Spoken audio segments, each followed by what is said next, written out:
Halo sahabat guru penggerak semuanya. Selamat berjumpa kembali dengan saya IGD Joni Arta dalam koneksi antar materi modul 2.3. Adapun hal yang akan kita bahas dalam hal ini adalah coaching.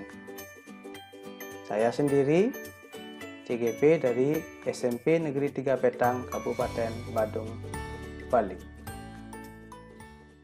Setiap anak sangatlah istimewa. Ki Hajar Dewantara menjelaskan bahwa anak bukanlah kertas kosong. Anak mempunyai kodrat dan potensi sendiri yang tidak bisa diubah oleh pendidik. Pendidik hanya bisa mengarahkan tumbuh kembangnya kodrat dan potensi seorang anak. Apakah pengembangan diri anak ini akan cepat atau lambat atau pelan-pelan atau bahkan terhenti. Nah, itu adalah tanggung jawab seorang guru. Coaching memiliki peran yang sangat penting digunakan untuk menggali potensi murid sekaligus mengembangkan dengan berbagai strategi yang disepakati bersama. Coaching yaitu kolaborasi yang berfokus pada solusi, berorientasi pada hasil dan sistematis, di mana coach memfasilitasi peningkatan performa kerja, pengalaman hidup, pembelajaran diri, dan pertumbuhan dari coaching. Mengingat pentingnya proses coaching ini sebagai alat untuk memaksimalkan potensi murid, guru hendaknya memiliki keterampilan coaching. Ada 4 kompetensi yang harus dikuasai oleh seorang guru supaya dapat melakukan proses coaching. Yang pertama adalah keterampilan membangun dasar proses coaching itu sendiri. Yang kedua, keterampilan berkomunikasi. Yang ketiga, keterampilan membangun hubungan yang baik. Dan yang keempat adalah keterampilan membangun atau memfasilitasi pembelajaran. Coaching itu sendiri adalah suatu kompetensi yang amat penting dalam abad 21 ini. Untuk apa? Lewat keterampilan coaching yang terus diasah oleh seorang guru, guru akan dapat memberdayakan potensi murid. Sehingga baik mereka ataupun diri guru sendiri dapat optimal dalam belajar dan berkarya. Teknik berkomunikasi dalam coaching amatlah sangat penting dalam menentukan proses coaching itu sendiri. Di antaranya adalah komunikasi yang asertif, kemudian mampu memberikan umpan balik yang positif, bertanya efektif, dan menjadi pendengar yang aktif. Tentunya ini tidak akan mudah dilakukan tanpa kita serius untuk mempelajarinya. Nah, bagaimana tips menjadi seorang pendengar yang baik, yang aktif dalam proses coaching? Ketika kita berbicara dengan lawan bicara kita, ada kalanya konsentrasi kita tidak terfokus ke arah pembicaraan. Mungkin saja buyar, atau sedang memikirkan sesuatu, atau sedang memegang gadget, sehingga apa yang disampaikan oleh lawan bicara kita tidak bisa kita dengar. Nah, kalau demikian, itu bukanlah menjadi pendengar yang aktif. Nah, bagaimana kita supaya menjadi pendengar yang aktif? Ini adalah beberapa tips. Yang pertama, kita lakukan kontak mata. Yang kedua, fokus kepada apa yang akan dikatakan. Kemudian, kita bisa mengulangi apa yang kita dengar. Kemudian kita bisa mengajukan pertanyaan atau sekedar mengangguk, mungkin merespon dengan bahasa tubuh yang cepat, menunggu, dan yang terpenting adalah abaikan gangguan di sekitar kita. Gangguan ini bisa datang dari luar, bisa datang dari dalam diri kita juga. Itu kita abaikan. Itu adalah tips untuk menjadi pendengar yang baik dalam proses coaching.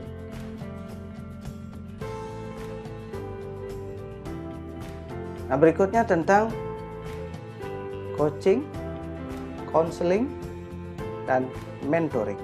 Coaching sendiri sudah dijelaskan di depan tadi, bahwa itu adalah suatu kegiatan kolaboratif antara coach dengan coachee untuk dapat menyelesaikan suatu permasalahan yang dihadapi oleh coachee. Yang tentunya dalam hal pengambilan keputusan, coach hanya mengarahkan, sedangkan yang mengambil keputusan sendiri adalah coachee-nya. Sedangkan mentor dalam proses mentoring ini lebih cenderung kepada pemaparan keahlian seseorang. Jadi mentoring yaitu hubungan antara seorang yang berpengalaman dan yang akan berpengalaman. Nah, statusnya di sini adalah yang berpengalaman itu disebut sebagai mentor. Kemudian dia langsung akan memberikan tips-tips tertentu supaya dapat menyelesaikan suatu masalah atau dapat mencapai sesuatu.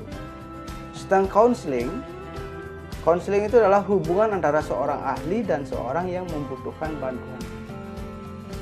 Dalam hal ini, konselor itu akan berusaha untuk membantu memecahkan masalah yang dihadapi oleh konseli, tanpa memandang si konseli ini apakah dia mampu mengambil keputusan ataupun tidak. Yang jelas, konselornya akan membantu menyelesaikan permasalahan yang dihadapi oleh konseli. Nah, itu jelas sekali perbedaan antara coaching, mentoring, dan counseling. Coach hanya membantu mengarahkan supaya coachee bisa mengambil keputusan sendiri. Sedangkan si mentor akan langsung memberikan tips-tips jitu yang bisa menyelesaikan masalah itu dengan cepat. Sedangkan dalam counseling, konselor akan membantu menyelesaikan masalah yang dihadapi oleh konseling. Nah, di sini saya dapat menyampaikan beberapa tips untuk menjadi seorang coach yang baik. Yang pertama, kita harus selaraskan emosi kita antara coach dengan coachee. Emosinya harus selaras. Kemudian kita akan menyamakan bahasa tubuh. Sekedar anggukan, sekedar tatapan wajah, tatapan mata. Dan yang tak kalah pentingnya di sini adalah menyamakan kata kunci. Apa kata kunci dari permasalahan yang akan diselesaikan? Seperti itu. Dalam perkembangannya, model coaching itu sangat-sangat berkembang. Nah, di Indonesia sendiri, model yang cenderung diterapkan, terutama dalam proses penyelesaian masalah di dunia pendidikan saat ini, yaitu model Tirta. Tirta itu sendiri sebenarnya adalah panjangan dari T, tujuan, I, identifikasi, R, rencana aksi, dan T adalah tanggung jawab. Jadi ini merupakan sebuah alur, ya. Alur yang harus dilalui ketika kita melakukan proses coaching. Tujuan utama dari proses diskusi kita sekarang ini seperti apa? Tujuannya apa? Nah, itu kita akan tanyakan kepada si coachee. Apa yang kamu ingin hasilkan dari pertemuan hari ini? Seperti itu, contoh. Kemudian setelah tujuan sudah disepakati, kita akan lanjutkan ke proses identifikasi. Apa yang paling penting dari hidup kamu saat ini? Itu misalnya. Apa hambatan yang kamu rasakan saat ini? Apa saja solusi-solusi yang dapat kamu pikirkan? Kemudian rencana aksi. apa prioritas yang kamu siapkan untuk mencapai tujuanmu itu? Nah, itu pertanyaan-pertanyaan seperti itu. Kemudian pada proses tanggung jawab, kita akan menyampaikan komitmen dari si coachee untuk dapat menyelesaikan permasalahan yang dihadapi. Jadi dalam proses coaching ini, kita tidak bisa sendiri-sendiri, harus ada tim yang bekerja secara solid, yang dapat membangun inspirasi dan motivasi pada coaching.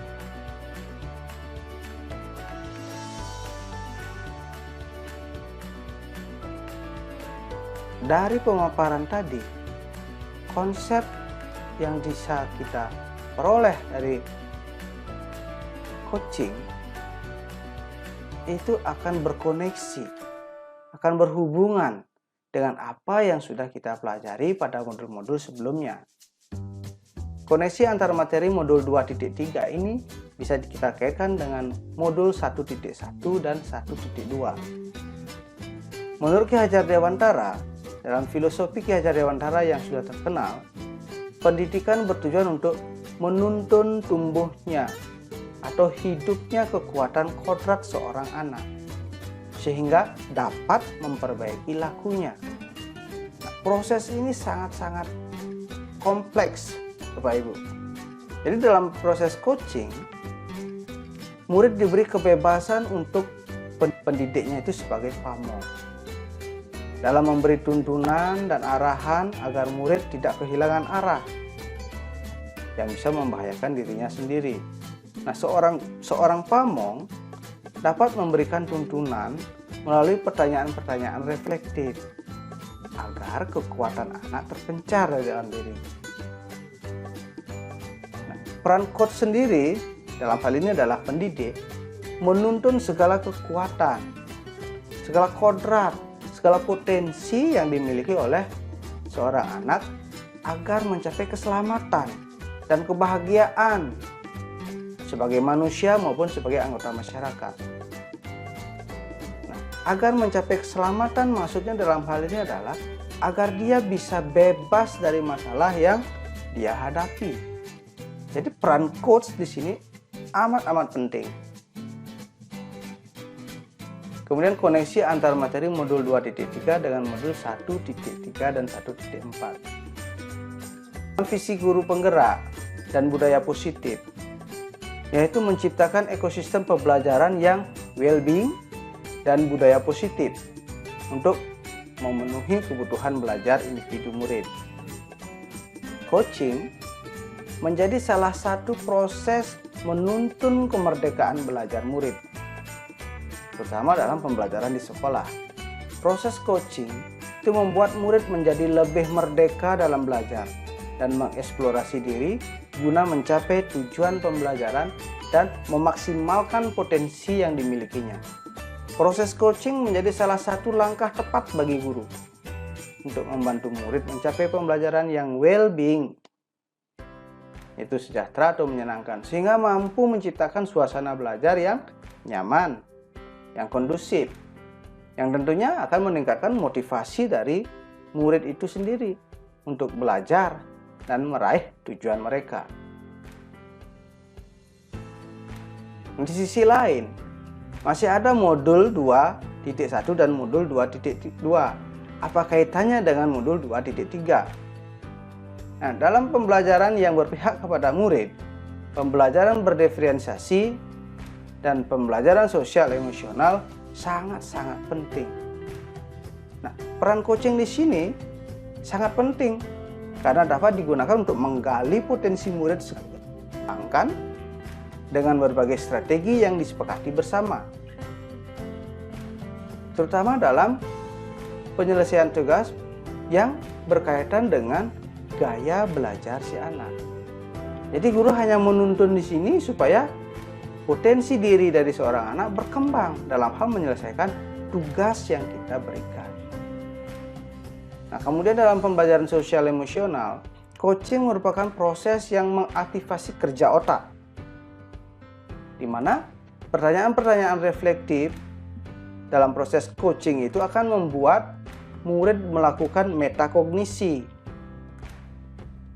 serta berpikir kritis dan mendalam, sehingga murid dapat mengembangkan kompetensi sosial emosionalnya.